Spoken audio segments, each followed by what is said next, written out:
Lənkəranda ər arvadını amansızca qətlə yetirib. Hadisə şəhərin Nizami küçəsində qeydə alınıb.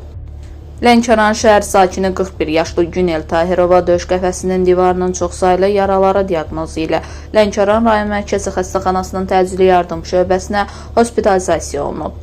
18 mart 2025-ci il tarixində saat 21:40 radələrində bir nəfər qadın cinsli şəxs döş qəfəsinin çoxsaylı deşilmiş yarısı diaqnozu ilə Lənkəran rayon mərkəzi xəstəxanasının təcili yardım şöbəsinə hospitalizasiya olunub.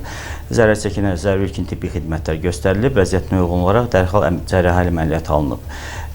Həkimlərin səyinə baxmayaraq yaralının ölüm faktı qeyri alınıb. Hadisəni törətməkdə şübhəli bilinən mərhumun həyat yoldaşı 46 yaşlı İman Tahirov könüllü şəkildə polisə təslim olub. Mərhumun anasının bildirdiyinə görə qızının ailəsində tez-tez münaqişə baş verib. Buna görə də dəfələrlə yerli polisə 102 xidmətinə məlumat verib. Gəlib baxıb heç bir tədbir görmədən gediblər. Sonuncu dəfədə evə ərazi müfəttişi gəlib. Dedim ki, bir hərəncam qırın, bunları sakit eləyin, bunlar ölüm çıxacaq. İkisindən biri öləcək. Heç nə demədi, getdi. Bizə mənə nə desə yaxşıdır. Dedi, sənin ixtiyarın yoxdur, bura gələsə. Atasının ixtiyarı yoxdur, bura gəlsin. Bizim ixtiyarımız yoxdur, bura ailə söhbətidir.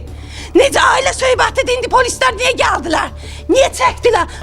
Çoxdandır. Deməli, oğlan gəldi bizə. Yeməyin yedi, gəldi düşdü aşağı. Haçandan haçana gəldi. Dedi ki, qızı öldürdüm, qapını da açarlamışam, gedirəm polisə. Vurdum başına, qaçdım onun dalınca. Dedim ki, nə üçün onu öldürdün? Niyə onu öldürdün? Sən gedib Tulanı öldürəydin də onu niyə öldürdün? Nə üstə bunların belə söz-söhbəti düşür? Bunların söz-söhbəti, bir dənə oğlan mənim qızımdan şərik işləyib. Şərik işləyib, oğlanın küllü miqdarda borcu var, tutublar. 5 gün tuturlar, bıraxırlar. 10 gün tuturlar, bıraxırlar.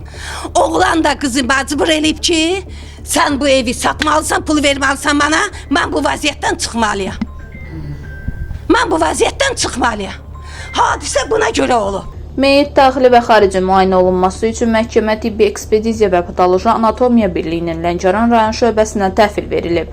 Qeyd edək ki, cütlüyün 2 uşağı var, onlardan biri universitet tələbəsidir. Faktla bağlı rayon prokurorluğunda araşdırma aparılır.